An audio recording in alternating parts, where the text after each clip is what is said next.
Those are today's top crimes. Thanks, Anthony. Some very horrific stories in there with that rape and murder case. We'll be keeping our eye on that. Right now, we are going to be looking into the Denise Williams murder trial in Florida. Jury selection began today in the trial of Denise Williams. Now, she's accused of orchestrating and trying to conceal the truth surrounding the disappearance of her husband, Mike Williams. This is going to be a big case, lots of high profile attention on this case. I'd like to bring in Eric Johnson, criminal defense attorney, to talk a little bit about this with me as we wait for the jury to be selected. And Eric, it looks like the jury might be selected by tonight, so that is certainly something we're going to be keeping our eye on. We're getting wind there, but let's talk a little bit about how difficult jury selection can be in a case with this kind of media attention. What do you do to get a fair and impartial jury? Well, given the media attention on this case and the fact that these people were involved in this community very greatly, it's going to be hard to find people who don't know what's going on or may not know these people. So what they're going to have to do is expand their search to possibly other counties and may have to even go into a change of venue, and moving the trial to a different place where there's not enough familiarity with the characters. Right, and we see that sometimes, right, where one side or the other asks to move the case to another location. But in a case like this, and now with the internet, does that even matter anymore? Well, I mean, it can be hard given social media and the internet exposure on it, but what you would hope is that the farther you get away from where something happened, you may be able to find people who aren't as interested in it and who may be impartial and have not formed an opinion, because that's exactly what they want. It's not so much that they don't fear people knowing about it. It's just those people who have formed an impartial opinion about it and may have prejudged the matter before they're on the jury. Yeah, Eric, that's a great point, because that's the key, right? You want to go in, listen to the evidence. You want your jurors to hear the evidence and make a determination based on what they hear in the courtroom, not what they saw on the internet or on the television. We do have some facts. We want to get everybody situated for this exciting trial that's starting tomorrow. Take a look at this, and then we'll break it down with Eric. A woman is facing life in prison for allegedly helping to plot her husband's murder. Denise Williams is on trial for murder, conspiracy to commit murder, and accessory after the fact for her involvement in the 2000 disappearance and death of her husband, Jerry Michael Williams. Mike was reported missing in December of 2000 after not returning home from a duck hunting trip on Lake Seminole. A few years after the couple married in 1994, Williams is accused of encouraging her husband to take out 3 life insurance policies, totaling over $1.7 million. 2 of these 3 policies were signed off on by the victim's best friend, Brian Winchester. Winchester and Williams allegedly began having an affair in 1997. And according to interviews by Winchester, the 2 began planning Mike's death at least 10 months before he went missing. The indictment claims that Williams collaborated on planning the death of Michael Williams, who ultimately died at the hands of Winchester. Williams began filing to collect the benefits of the life insurance policies just 11 days after Mike went missing. A separate indictment on insurance fraud charges claims Williams reported her husband's death as accidental drowning. Williams and Winchester married in 2005 but split a number of years later. Winchester is currently serving 20 years in prison for a kidnapping charge in 2016 when he held Denise at gunpoint in her car for a number of hours. After he pled no contest to the charges, he agreed to provide information on Michael's death, implicating Denise in this twisted plot and taking investigators to Mike's body in 2017. Williams is pleading not guilty to the charges, claiming she had nothing to do with the murder. For Law and Crime, I'm Rachel Stockman. Thank you, Rachel, for that. Wow, there's a lot to unpack in this case, a lot of salacious details. Eric, let me bring you back in to talk about it. I mean, this case sounds like a Lifetime movie, more so than real life. Let's start with a question that I think is on everyone's mind. This is an 18-year-old case. Is that going to be difficult for prosecutors? Well, generally it would be, but there is no statute of limitations for murder. However, in most murder cases, prosecutors don't have the participation and the cooperation of the person who actually did the murder. So given the fact that Mr. Winchester is alleging that he's the one who perpetrated the crime The issue that we have now is the involvement of the wife, not necessarily the identity of the person who committed the crime. Right, and as far as Winchester's concerned, is the defense going to make a point to say, hey, look, he might be looking for some special treatment because he's already serving another prison sentence?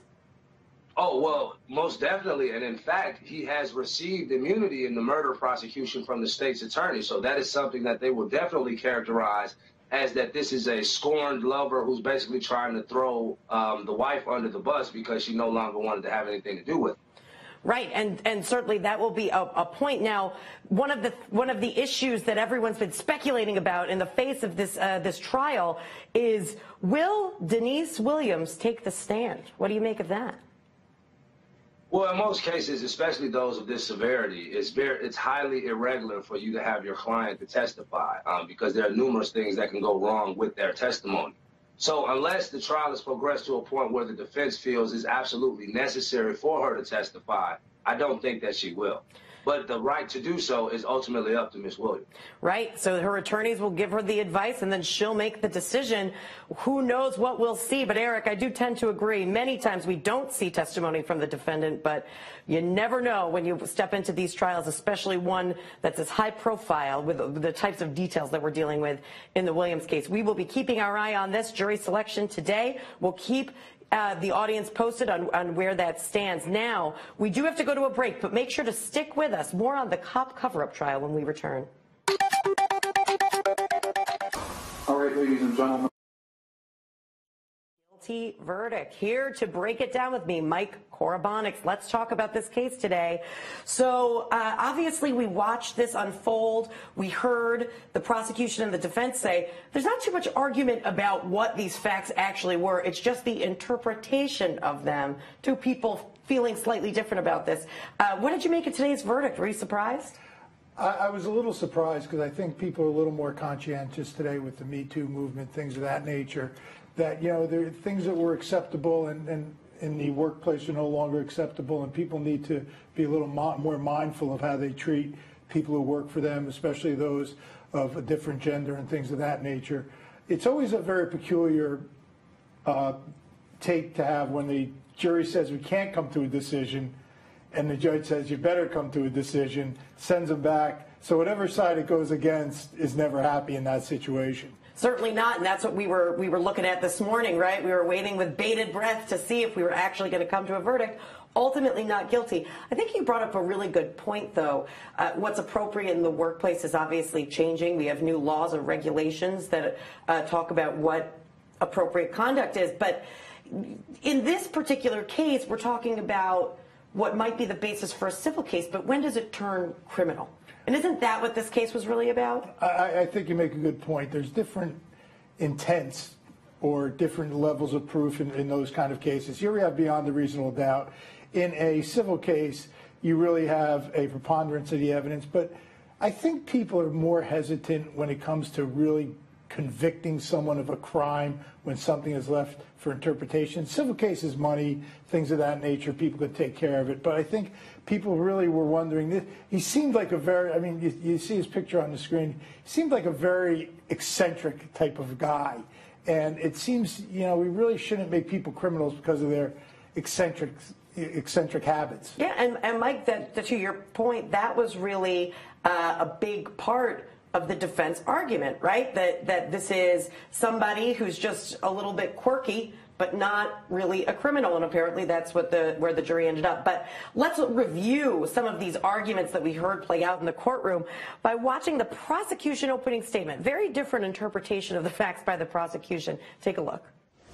All right, a little bit different interpretation of the facts by the defense, setting forth their arguments that they intended to make in the Kachinsky trial, which, again, breaking news today, the verdict is in. Mike, I want to talk to you. Now, we know that the verdict was not guilty, but we grazed over it before. I don't think we paid enough attention to how unique today's situation was. So around noon, we saw that the jury sent a note to the judge saying that the jury was hung 9-3. Now, we don't know which way the 9-3 was. We can only guess. And then it really wasn't too long before the jury came back with a not guilty verdict. Is that unusual in your experience? You know, juries are so difficult to to predict what they're going to do, but usually when they come to, in my experience, once a jury tells the judge they're deadlocked, that's like them telling them they're exhausted, they've had enough. And this, I think, was a 9-3. We swing one way or the other, we don't know. But it appears that the jury was not convinced, all of them obviously, that there was a guilt, the facts rose to a guilty verdict here. So I think there are probably 3 just holding out, and they just said, you know what, it's not worth it. And probably by definition, that's beyond a reasonable doubt. That's the right verdict, is a not guilty when you have that kind of split. Yeah, well, that's an interesting point, Mike. Now, I want to get your input on this too, Eric, because we've covered a lot of trials here at Law&Crime, and we've had every possible outcome. Some juries, hung juries, can't get to a resolution or spend a couple days doing so. Now, we saw the judge give what's the equivalent of the Wisconsin version of an Allen charge, essentially saying to the jury, go back and deliberate and listen to each other and see if you can come to an actual decision. Do you think that influenced any of the jurors? Well, I think the nature of the charge itself probably had something to do with it, and the fact that his defense was based on his quirkiness or something about his particular nature. Given that this was not a heinous crime and the split was 9-3, I agree with the other panelists in the fact that when they had to go back to deliberate more, the 3 who were most likely for guilty decided to just roll with the not guilty because they figured it's not that big of a deal, or something that they did not feel that strongly to fight even longer for. Right. Well, now we're going to take a look, and maybe the audience can make its own decision here about what they think about this case. We're going to look at the alleged victim's testimony, which was a key piece for the prosecution. This is Mandy Bartelt. Take a look. Of Len Kachinsky in his own defense taking the stand.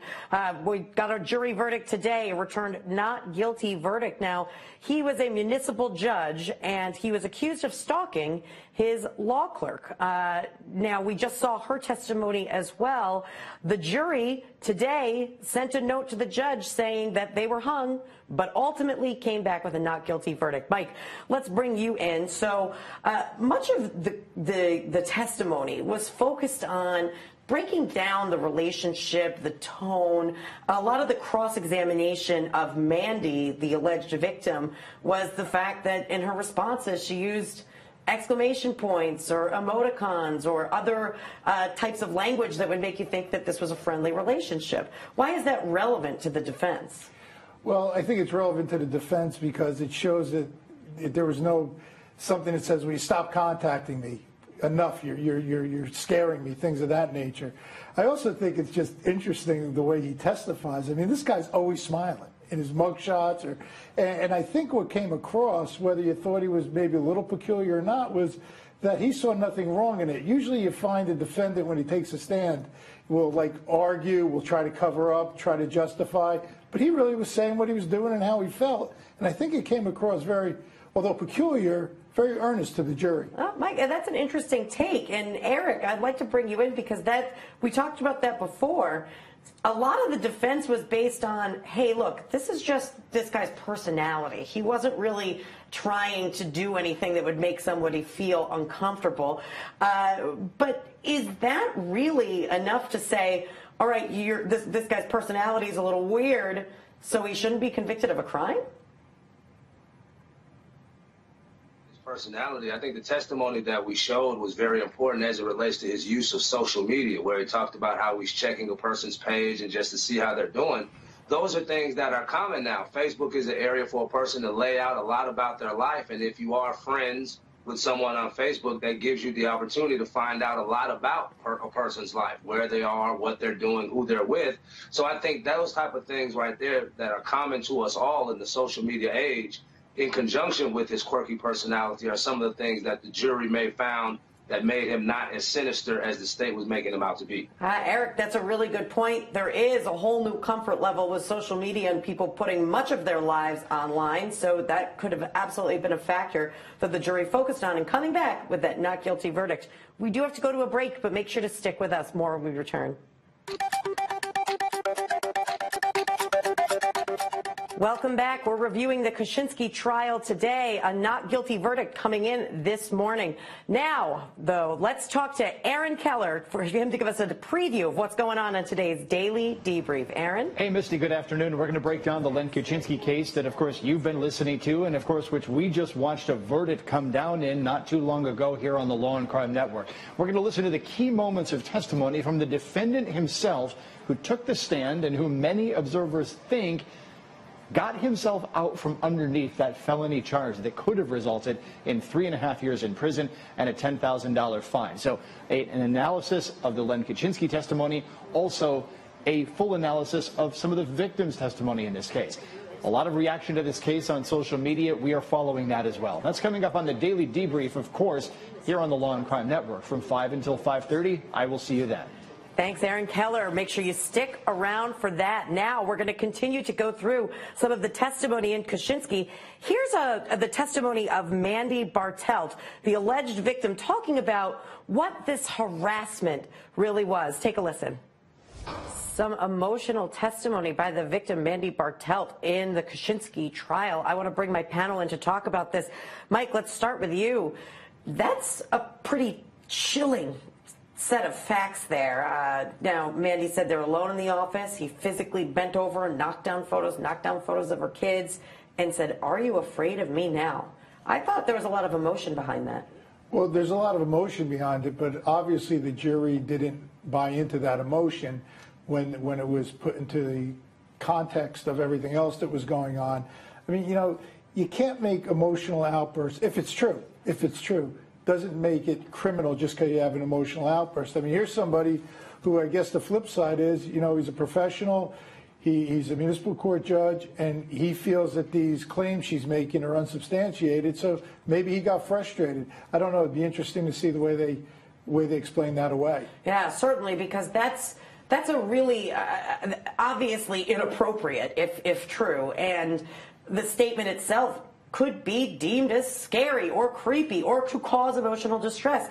Eric, though, is something like that enough? A statement like that, if true, enough for a criminal conviction? Again, just to separate this out a little bit, this isn't a civil case that we see a lot of these types of workplace harassment cases in a civil court. This is a criminal case. Yes. And I don't believe that the statement was enough for it to substantiate a criminal conviction in this matter. I mean, him basically saying that, "Are you scared of me?"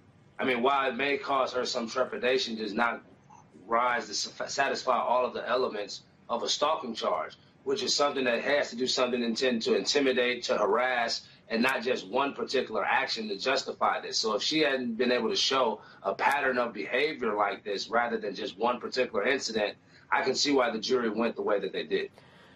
Certainly. I mean, look, that testimony, and obviously we're just watching that clip. To me, that was compelling testimony in this case. Obviously, the jury ultimately returning with a not guilty verdict. Again, you got to prove the case beyond a reasonable doubt. As a prosecutor, the jury obviously finding that the prosecution fell short. Right now, we do have to go to a break, but make sure to stick with us. We'll be back with our all-star panel to continue breaking down this case. We're watching the testimony of the defendant, Len Kachinsky, on the stand, taking the stand in his own defense. I want to bring my panel on to talk about this, to break down this case. I got Mike Koribanics. You've been here with me. We've been watching some clips from this trial. Now, it looks like in this part of the testimony, the defendant said, "Well, I didn't really know what was going on in her head," referring to the victim. Obviously, this sat well with the jury. I think you make a great point there, because I thought that was... This is, for the defense, as a defense attorney, like I always say, when you have a defendant you could put on the stand, here's a guy who's a lawyer, municipal court judge, he's experienced, he's seen people testify. He seems very relaxed up there, and he almost seems like the guy you sit next to on a bus or something, and he tells you his whole life story, and you can't really tell him to, be quiet. That he comes across as that. He doesn't come across very intimidating in this court setting. That's certainly true. Now, Nicole DeBorde, thank you for joining us today, criminal defense attorney. It's not that common to see a defendant actually take the stand. Here, it obviously worked. We had an acquittal today. But what is the defense attorney thinking when they make that decision? They're thinking exactly what you guys were just talking about. Is this individual someone who is presentable and who can have a conversation with or in front of the jury that's believable?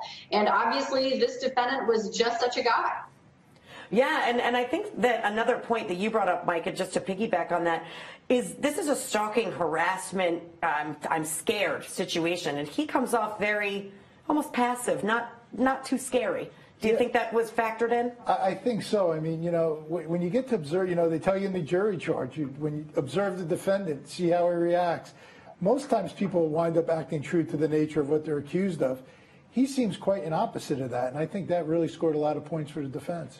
Yeah, and certainly that's something that the defense has to weigh, because that can certainly cut both ways. We've certainly covered cases here on Law and Crime where our expert panel has said, wow, I don't know why the defendant was put on the stand. Obviously here, it's a risk in any case, but certainly worked to the benefit today. We do have to go to a break, but make sure to stick with us. We're going to have more breakdown on this trial when we return. Stay tuned.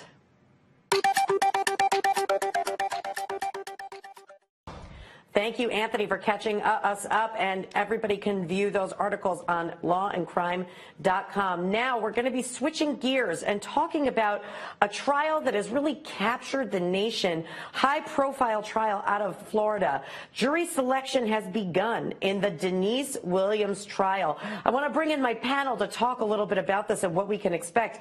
Mike, we talked about this a little bit before. This is an 18-year-old case. Obviously, some hurdles, just the sheer age of the case. But what about all the publicity surrounding this case? Well, publicity is always, I don't think publicity is as much of an issue as it used to be.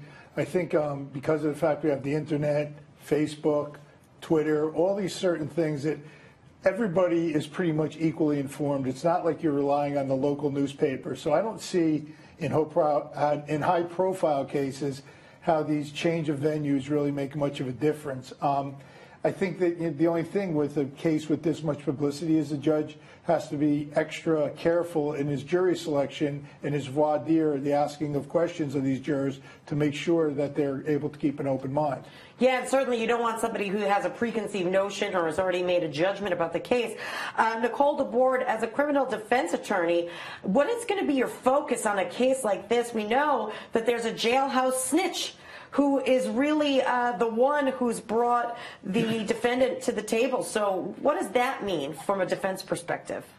Well, the defense is going to do everything they can to make it clear that this snitch is really just trying to save his own skin. That the only reason that he's saying these things is to try to get himself a better deal. And so the defense is going to do what they can to destroy his credibility.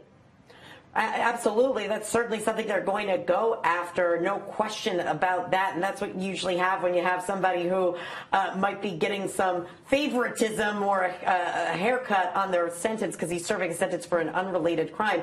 Now, Mike, let me ask you, what about, go back to the idea of the age of this case, an 18-year-old case. Isn't that always a tough hurdle for a prosecutor, for the prosecution? And you're a former prosecutor, so I'm interested in your take. It's a huge hurdle. It's a huge hurdle, especially when you're relying on a jailhouse snitch, because people are going to be wondering, you know, why did it take so long for them to come forward? The case is old. It's now you have the person who basically, for lack of a better term, pulled the trigger, and now they're just trying to get somebody periphery. And it's just very difficult, I think, to assess someone's credibility when there's such a big self-interest with them. I would hope that the prosecution is able to have some corroborative evidence other than this jailhouse informant and the murderer testifying as to a periphery person. Certainly, that's going to be a lot of factors that are going to be taken into account. Eric Johnson, you're back with us. Let's talk a little bit more about what we can expect at this trial. So Mike just talked about the age of the case and how there should be something to corroborate, especially somebody who has a self-interest in testifying, right? So that's Mr. Whitaker in this particular case. What about forensic evidence? Is it even possible that we're going to have any of that type of evidence in a case of this age?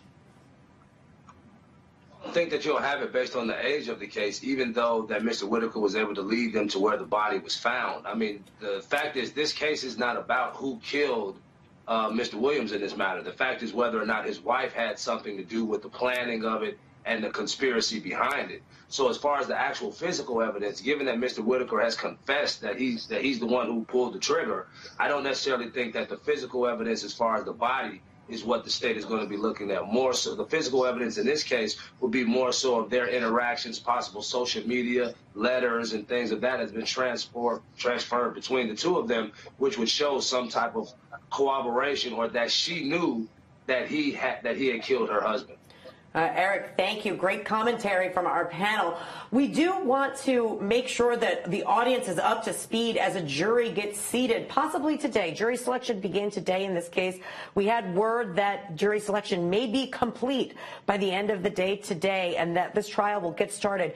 But to bring our viewers up to speed, here's a rundown of the facts of the case. Take a look. A Florida woman is facing life in prison for allegedly helping to plot her husband's murder. Denise Williams is on trial for murder, conspiracy to commit murder, and accessory after the fact for her involvement in the 2000 disappearance and death of her husband, Jerry Michael Williams. Mike was reported missing in December of 2000 after not returning home from a duck hunting trip on Lake Seminole. A few years after the couple married in 1994, Williams is accused of encouraging her husband to take out 3 life insurance policies, totaling over $1.7 million. 2 of these 3 policies were signed off on by the victim's best friend, Brian Winchester. Winchester and Williams allegedly began having an affair in 1997. And according to interviews by Winchester, the 2 began planning Mike's death at least 10 months before he went missing. The indictment claims that Williams collaborated on planning the death of Michael Williams, who ultimately died at the hands of Winchester. William began filing to collect the benefits of the life insurance policies just 11 days after Mike went missing. A separate indictment on insurance fraud charges claims Williams reported her husband's death as accidental drowning.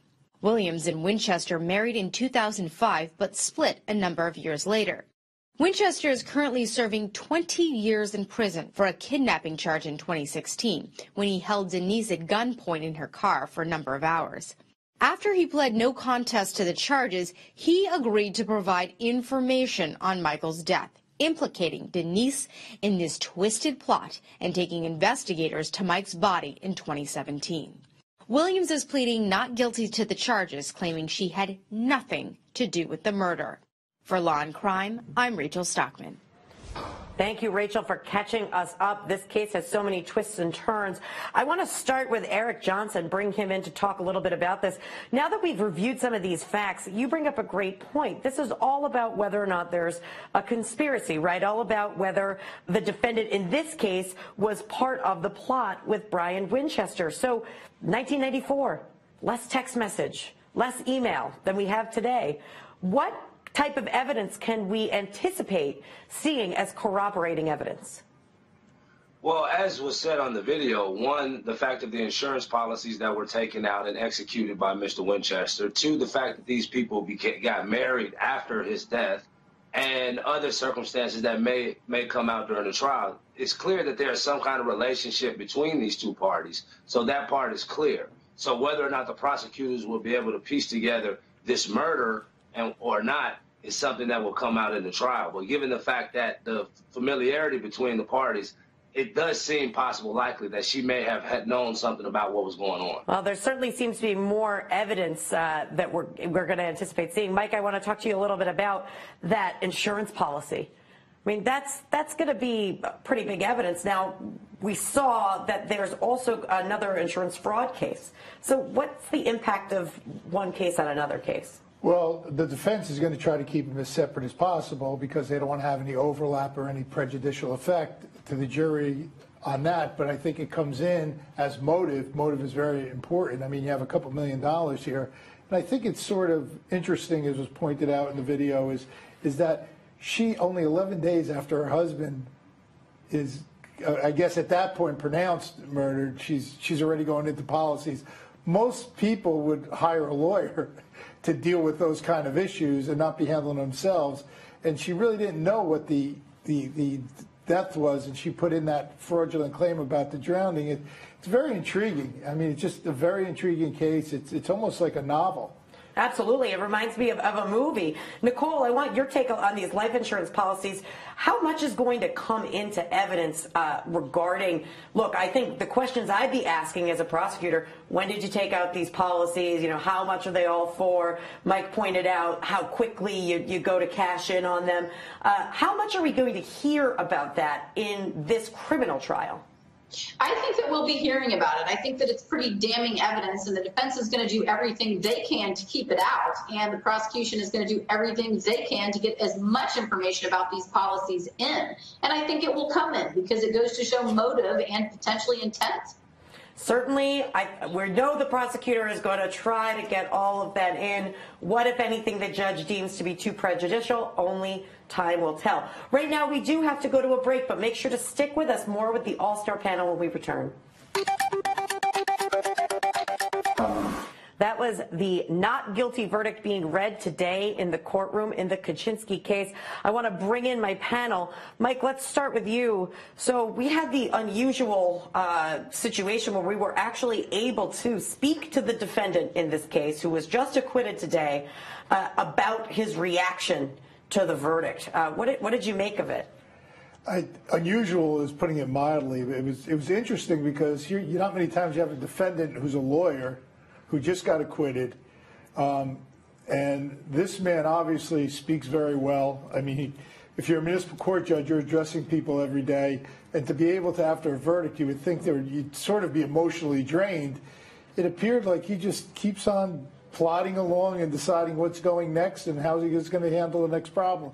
It's very interesting. Yeah, I would have expected a little more emotion. Obviously, it's a draining day. Eric, I'd like to bring you in to talk a little bit about it. Sounds like that he was relatively confident throughout the trial, but the testimony, Mandy's testimony, shook him a little bit too, according to this interview. Well, yeah, I mean, there's no way that you can predict how any type of emotional testimony is going to play before a jury. So even though he may have disagreed with it, I'm sure that he still was wondering to see how exactly the emotional testimony that she gave would play for the jury. Absolutely. Interesting. Well, it was, we were very fortunate to have that opportunity to talk to Mr. Kachinsky on this day. We're going to continue to break down some of the testimony. Now we have a lot of factors to weigh in on for the panel to discuss. We're going to continue with some of Mandy's testimony. Take a look. The emotional testimony of Mandy Bartelt. I want to bring in my panel to break down some of what we heard today, both in the trial and in our interview with Mr. Kachinsky on the phone. I want to start with you, Mike. So let's talk a little bit more about this testimony. A lot of focus on the fact that the defendant seemed to know a lot about the alleged victim, Mandy's family, and where they lived and where they were located. What do you make of that? Well, a lot of it, it's so, I keep using the word context. I mean, I would be more afraid of someone who knew where I lived and didn't tell me they knew where I lived or knew where people were in my family lived. It appears he was just consistent with his testimony, even when he was on the phone here. He just rolls with whatever conversation's going, he speaks. And I don't think you needed Google Earth. She said earlier that on her desk she had pictures she rotated of her family. I'm sure there were pictures, we saw pictures here in our clips of her in front of her home, things of that nature. He seems like just this guy who wanted to socialize. And it just seems this should have been taken care of maybe in some sort of employment arbitration or mediation, but not in a criminal court. No, Mike is sold on the jury's decision. Nicole, I'd like to bring you in to comment on this a little bit. Now, again, yes, the jury acquitted. So there's no question this is not guilty. But to some extent, isn't there an issue about this type of interaction in the workplace? No doubt about it. And this very well may be one of those cases where we see just exactly what not guilty means. It does not mean innocent. And this was definitely a very strange dynamic between these two at work. And unfortunately, the victim in this case absolutely indicates that she felt threatened and uncomfortable about it. So he walked out of that courtroom with a not guilty, which is great for him. And it certainly still does leave this victim in a position of discomfort, to say the very least. Yeah, yes, absolutely. Eric, I want you to weigh in as well. Let's talk a little bit about what a criminal case means. And generally, that requires some form of intent, right? An intentional act. And here, the defense was very focused on, hey, look, this, there might have been some issues, but it didn't rise to that level. There were overreactions. That's personality differences. What do you think? Well, I think that's exactly it in this situation, especially in rise of this Me Too movement that we have going on. The extra sensitivities that a lot of ladies have with regards to the workplace could create a situation where someone is doing something that is potentially harmless, but because it does make them feel uncomfortable, it gives rise to this. As far as a criminal trial, though, the jury did find that the state did not prove that there was sufficient intent of any criminal activity for them to sustain a conviction. Right, and that's really, and I think needs to be emphasized over and over again, that this is a criminal case with this level of proof being beyond a reasonable doubt, not a civil case where there could have been some potential issues based on the facts as we know it. We're going to continue to go through some of the testimony in this case, but before that, we do have to take a quick break. Make sure to stick with us. All right, that's the defendant, Len Kachinsky, today acquitted of stalking his law clerk. Let's bring in the panel because we don't have too much time left, but there's so much to break down. Mike, let's start with you. So basically, he's just downplaying this a little bit, these interactions, saying there's a friendship and essentially saying, hey, look, I never intended for this to be anything more than just conversation. I can see why the jury was deadlocked in this case, because as I watch him each time, and sometimes we've seen the same testimony here, is you swing back and forth. Like, some of it seems innocent, but others times it seems strange. And I think really the jury just couldn't make a decision and lived up to their oath. But a very strange case, especially that he's a judge, and he really should know better, not even get close to the line here. Yeah, and I think we might have seen a different result if this had been a civil case, not a criminal case, which is, again, important to emphasize. Nicole, I want to talk to you about what are the odds? We know that he's facing some disciplinary issues. What are the odds of Kachinsky sitting on the bench again? You know, that's a great question, really, because as you pointed out, this very well could have been a different result had this been a civil trial. And I don't think there's anyone that has watched this testimony and watched the victim testify that's not thinking that this is a little bit over the line. So his disciplinary matter may be very much a different story than this criminal courtroom. And I think that that will be his biggest battle yet, to be able to maintain his ability to sit as a judge. Right, because any sort of disciplinary issue goes beyond an acquittal, right, Mike? So some of this conduct, especially since we know what came out of the trial, he was asked several times, admonished, asked to stop, continues some conduct that's questionable. Just very strange, too. And also his you know, he just didn't even seem, I mean, if you're accused of a crime you didn't do, he didn't even seem at all like indignant about it, or like, you know, like, I'm a little offended I got, and that would be like a normal reaction. This is, I keep going back and forth. I can't make a real decision with him because it's perplexing to me, his whole manner. Well, Nicole, it seems like the jury agreed, at least this morning, there was a question mark in their mind. Absolutely, and I think one of the unusual things about this case was there was a lot of email communication, texting communication between the accuser and between this defendant, and I think that that can sometimes make it a blurry or confusing situation to determine, you know, who is really persisting and initiating. Nicole, I'm sorry I have to cut you off, but you'll be sticking around with Mike for the daily debrief, and you should too. Thanks for joining us.